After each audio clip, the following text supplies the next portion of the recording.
des résistants pour la défense de la patrie face à la fameuse déclaration de l'honorable Willy Michiki, décrétée et soi-disant cesser les faits au Wazalendo.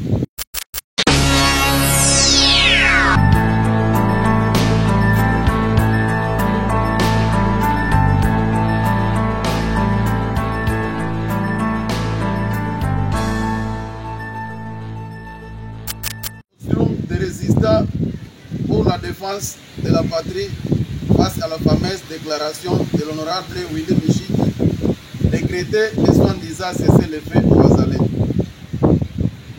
Nous, Consortium des résistants pour la défense de la patrie, c'est CRPD en sigle, nous sommes indignés et condamnons avec les plus grands regrets les propos de l'honorable Willy Michiki imposant, sans aucune logique ni de fond ni de forme, un cessez-le-feu immédiat aux résistants Wazalendo qui se sacrifient pour la cause de la patrie. Pourquoi, quand on constate qu'il y a des avancées significatives de la part de Wazalendo, qu'on adopte un cessez-le-feu? N'est-il pas une manœuvre d'octroyer un bon moment à l'agresseur de se consolider? Allons-nous obéir aux soi-disant cessez-le-feu quand les milliers de camions remplis de militaires rwandaises versés à Goma et ailleurs pour le renfort de M23 AFC? Trop, c'est trop. Nous tenons à informer l'honorable Willy Michiki que tout est en course d'évolution. Les Congolais ne sont pas épargnés. À conséquence, il ne lui revient pas les droits de poser un style de jeu au Wazalendo pour recouvrer la confiance que l'agresseur lui doit. Si l'on se souviendrait du dossier de Grenada au Canada, où, sous la conduite du patron de tous les traîtres congolais, les mêmes honorables s'étaient présentés comme les chefs coutumiers congolais, tout en adhérant au coup contre la République démocratique du Congo. Ce que l'honorable Willy Michiki fait aujourd'hui, c'est donc une simulation de fin. Nous ne reconnaissons pas l'honorable Willy Michiki comme la personne digne de nous donner ni de nous proposer une ligne de conduite. Par la même occasion, nous mettons en garde les politiciens qui violent la confiance que le peuple congolais a placée en agissant contre la République démocratique du Congo, tout en laissant l'opportunité à l'ennemi de violer son intégrité. Quoi qu'il en coûte, nous ne donnerons plus à qui qu'il soit de l'occasion de jongler de nos valeurs patriotiques au moyen de la ruse. Les victimes de cette agression, nous épousons sont nos parents, nos frères et sœurs. Nous déposerons les armes lorsque le dernier centimètre de notre territoire sera libéré. La lutte continuera. Que vive la République démocratique du Congo. Pour le comité directeur du consortium de résistants pour la défense de la patrie, Général Mahachano, Général Gilbert Nikacha Bindi, Général Ngol Luanda, Général Janvier Ito Baroki, Général Matata Chinois, Général Boazi Frank, fête à Ufamando le 15 4 2025. Bonjour, bonjour, bonsoir, bonsoir. Nabalandi nyoso bazolanda na Forge Télévision. Chaîne Nabino Obulingi Kolanda Mwana Mboka. Histoire de l'UDPS. Lelo tokolobela makambo ebele, mais avant naloba, je demande à tous les serviteurs de Dieu ya Mboka ya Congo, Église Kimbangis, Église des Réveils en sigle Tabernacle baluti tabernacle et liloba na Nzambe oyo ekambami na mwana mboka oyo bazobenga ye le grand prophète de la nation Dominique Konde. Lelo oyo nazali kosenga na tous les serviteurs de Dieu. En tout cas, il faut prier beaucoup plus pour na mboka na biso. Po ete lelo toyeba eloko nini Nzambe akoki kosalela biso.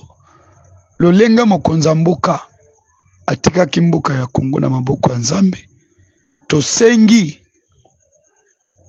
ete Nzambe akota likambo na biso. Me bino nde bozali ba ambassadeur ya Nzambe kati na mokili oyo. Obie ba ministre de Dieu. Oyo tozobenga bino ba serviteur de Dieu.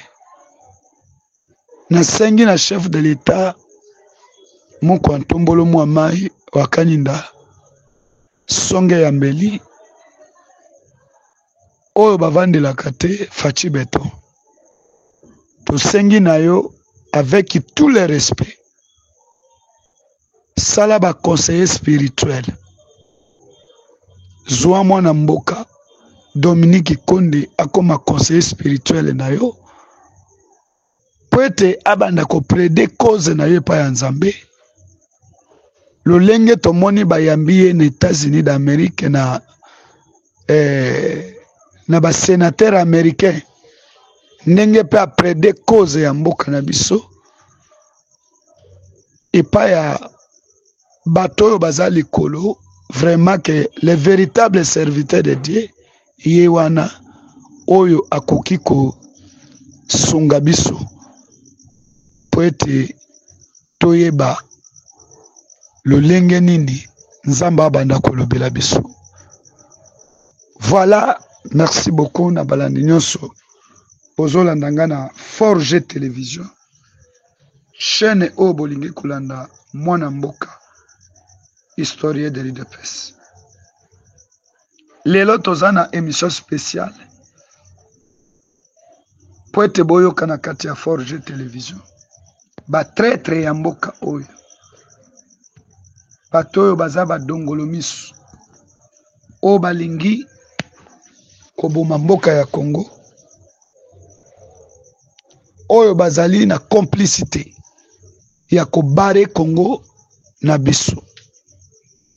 Toza na makambo ebele ya kolobela ngo na kati ya Forge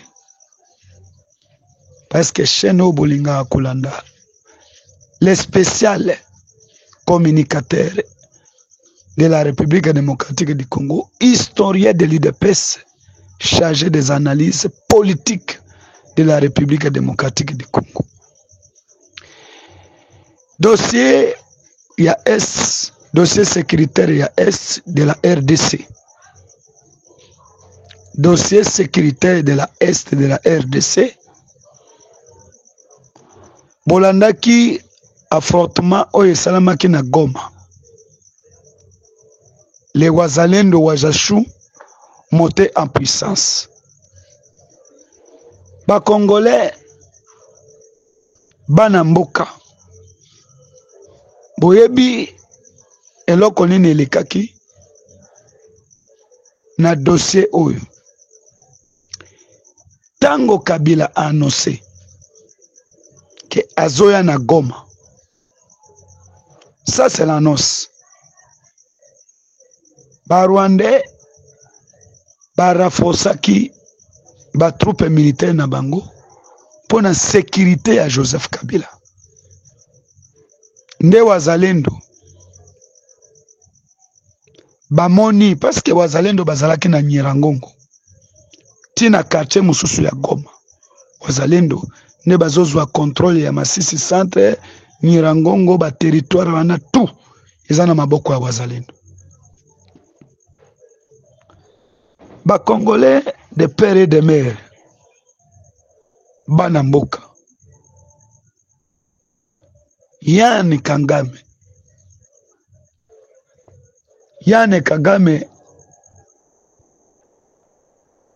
azali mwana ya Kagame ya mwasi oyo avandi na ye te, mazali mwana ya Kagame oyo babota ye na mwasi mosusu na makango, kombo na ye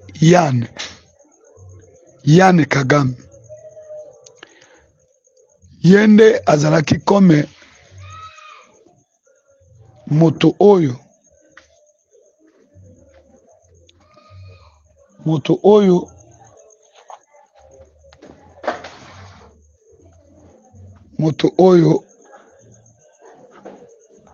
ayaki kome na délégation ya convoi oyo akompanyaki convoi ya Barwandais. Tango akompanye convoi ya Barwandais, bawazalendo batieli ye manyoko na mai. Ele wazalendo tango baatake cortège na bango, pe Goma Yann Kagame akufaki. Na kokufa ya Yann Kagame, mwana ya Paul Kagame, nde boyoki Kagame a décidé lolenge babomeli ye mwana epa bawazalendo efasa la vengeance. Nde Kagame a renforcé ba militaire, c'est-à-dire toloba les militaires loyaux officiels ya Rwanda, 300 commandos pour être basa la vengeance contre wazalendo avec des armes lourdes au bakoti côté ya Sud Kivu et Nyiragongo.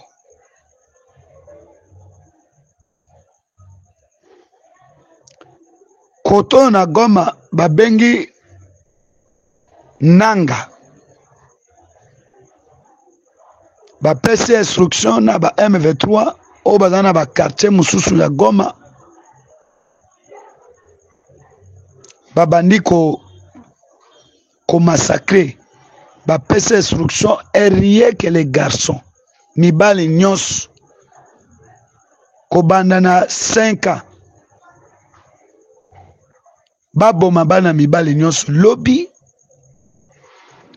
lelo toza mercredi,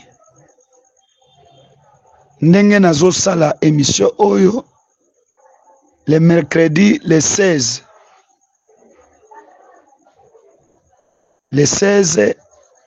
avril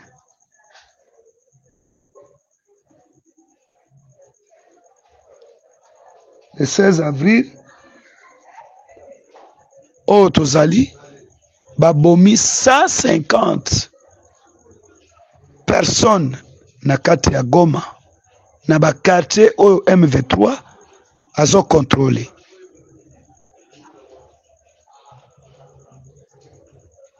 Pona kanda ya Yann Kagame oyo akufaki na atake ya wazalendo. Peuple congolais balandi ya Forge Télévision, toloba na gouvernement congolais, Kagame akotikala koyoka te na négociation. Bapio ya Kagame na Kinshasa baza ebele. Vital Kamerhe, Bachu Kwebu, ozwi ndeko aza PD oyo aza na Sénat. C'est un PD. Tala bato bazoloka mboka na biso. C'est un PD, Sama Lukonde. C'est un PD. Bozwi bato baza usala pédophilie, bozozwa ba responsabilité ya mboka bozopesa bango. Bato baza ba collaborateur ya Kabila obie Kagame na kati ya mboka bakabasele o basali awa. Je regrette beaucoup parce que tolobaki na chef de l'État bato bazozwa ba information bazopesa Kagame ba collaborateur ya Kagame voire même bomoni leki ya Sama Lukonde ya mwasi akei ko rejoindre MV3 parce que azaka MV3 Fifi Masuika naloba na chef de l'État congolais Félix Antoine Tshisekedi Tshilombo naloba na ye très bien que vous avez vu les aventures o ezo salim bato oyo nyonso omoni tango babandi aventure ya ba regroupement na Assemblée nationale nalobaki ke bato oyo nyonso baza na yo te oyokanga te ces gens-là que vous voyez baza na yo te oyokanga te conséquence omoni famille ya Sama Lukonde Mobimba bakeye na ngambo ya M23 mais comment que bato oyo baza na ba institution ya Congo kaka bato yango boni pra bango wana nde ba famille na bango bakeye ko rejoindre nanga quel jeu o bazosala jeune ni bazosala chef de l'État tolobaki na jeu oyo bato bazosala jeune ni bazosala balandi ya Forge Télévision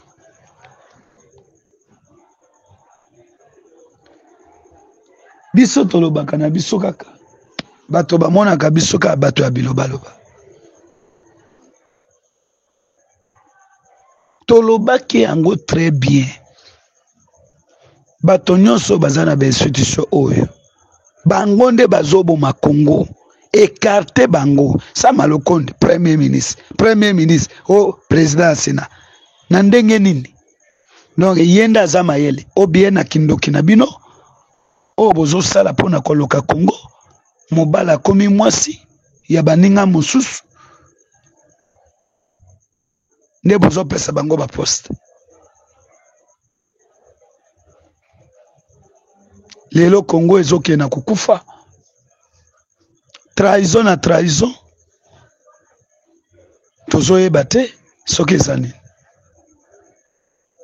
Voilà peuple congolais balandi ya Forge Télévision donc les wazalendo ndenge babomaki mwana ya Kagame yani Kagame Kamere asepeli te. Voilà que vous avez écouté Kamere est en train de diaboliser au nom institution munene boye Yamboka Assemblée nationale tokomi kozanga na même na ba biais de fonctionnement to somba ba bike na ba kaye tokomi kozanga ba bike na ba papier. Ah tango mokonza mboka lobaki que pays est en guerre to réduire le trait de vie ya ba institution nyonso totana no makamba bitumba ba congolais boyoka batana no makamba bitumba ba soutenir nano ba soda o bazobunda na est. Kamera a refusé, Sama Lukonde pe a refusé. Balobi que jamais salaire na biso ko toucher angote. Mais président lobi ça va botika na ba salaire na bino. Nous avons conjugué les efforts avec le gouvernement congolais de façon que bato bazobunda bitumba bazala bien parce que arme moko balinga ko utiliser que nanga zofuta basoda $600 par mois pona ko décourager basoda congolais nyonso bakena ngambo ya MV3 ezali arme oyo ya bakamere ba stratégie na bango na ba Sama Lukonde na bandoki bakabila na bakatumbi oyo bazosala na kati ya mboka oyo arme wana sikoyo Félix a contre yango ayeko contredire yango.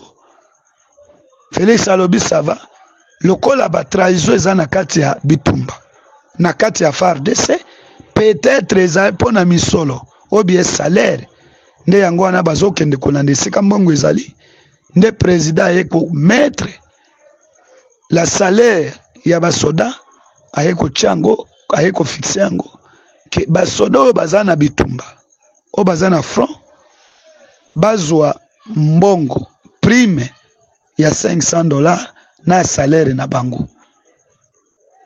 Basoda oyo baza na ba province oyo bitumba eza te ba doubler salaire na bango soka banda kozwa $300,000 soka banda kozwa ba 300,000 francs congolais, il faut pas payer 600,000. Et chaque fin du mois, il faut pas bakisaka quelque chose na salaire na bango. Balandi ya Forge Télévision, boyoka sorcier Kamere na Sama Lukonde. Defa alobi te jamais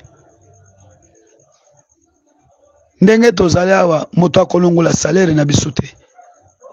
Il faut salaire na biso eza. Bon, chef de l'État a instruit chef de gouvernement, premier ministre na ba ministre na ye babakisi ba soda salaire, babakisi bango salaire. Kaka bato wana nde bazoya koloba keno, il faut ba convoquer premier ministre et son gouvernement baya kopesa demande d'explication. Bazwi mbongo wapo babakisili basoda. C'est-à-dire basoda bazaba nyama na bango. Bato bazo kufa na bitumba chaque jour. Donc molimu ya Kamere. Donc molimu soki ya or, soki ekufa kate, soka abuta na mabele nini, soki likolo na ye awa abanda ko interpeller gouvernement congolais na Sama Lukonde po ete batuna gouvernement ezwi mbongo wapi ya kopesa basoda mbongo wana komatisela bango salaire na prime de guerre oyo azopesa basoda. No botana no bandeko. Tango tolobaki na chef de l'État botika Kamere na prison likolo na mabele ekotutana te, nyonso eza Tshisekedi parce que ye ayokaka bato te, asalela kaka volonté na ye. Soka ayokaka bato ba condamné moto 2 degrés, comment boye ko akite guerre yango ezo continue. Ba congolais bozomona esika tozokende balandi ya Forge Télévision, je vous demande bozwa vidéo oyo bo partage yango partout dans le monde po ete bato bayeba l'État oyo ba congolais bazoboya Kamere na mboko oyo moto abata ya Kamere c'est Tshisekedi, c'est président de la République. Botala degré ya bitumba, quelle audace, quel courage que Kamere azali ko interpeller gouvernement baya kopesa demande d'explication. Ndenge nini bazwi mbongo wapo babakisi li basoda. Donc basoda baza banyama na bango. Yozo yiba bambongo awa. Kamere uti ko yiba $200 millions. Yona jamaa. Obo saki ba voiture ya ko réflexionner RTNC. Bolongwe wana. Yo ye ko yiba mbongo ya 100 jours. Bakangi yo babimisi yo. Tshisekedi aye kozwa kabalakata ya poste ministre ya économie oyibi mbongo. Nano basali yo puto audite te. IGF akoti kuna te. Baye kopesa kabalakata esusu ya poste président ya Assemblée nationale. Quelque part nazomona ke Tshisekedi azali ko contribuer na malheur ya ba Congolais. Parce que vous avez donné un étranger, Rwandais, Burundais, les postes clés ya mboka oyo. Parce que ye azo dondo azo sama. Donc azomona ba Congolais comme si baza ba poubelle naï. Toujours comprendre. Voilà balandi ya Forge Télévision. En tout cas, je suis en colère. Ma casse vraiment. Vraiment Nasuki Awa. Mon numéro de téléphone c'est plus de 143 84 13 68 561 plus de 143 84 13 68 561. Ciao. Bye.